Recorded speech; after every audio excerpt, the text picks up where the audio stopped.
Okay, hello everyone. Here I want to provide a tutorial on how to activate fast charging on Samsung A35 5G device. Well, fast charging allows you to stay productive by minimizing downtime spent waiting for your device to charge. This is particularly beneficial for users who rely on their devices for work or productivity tasks. So let's go to the tutorial. Okay, first of all, please open the settings menu. And here you can scroll down, so select battery option.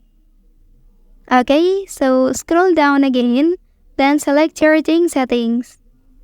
Well, after that, here you can enable the following options. Okay, so now the fast charging feature on your device is successfully active. Well, that's the tutorial on how to enable fast charging on Samsung A35 5G device. If you are helped by this video, don't forget to like and subscribe to get other information from this channel. Thank you.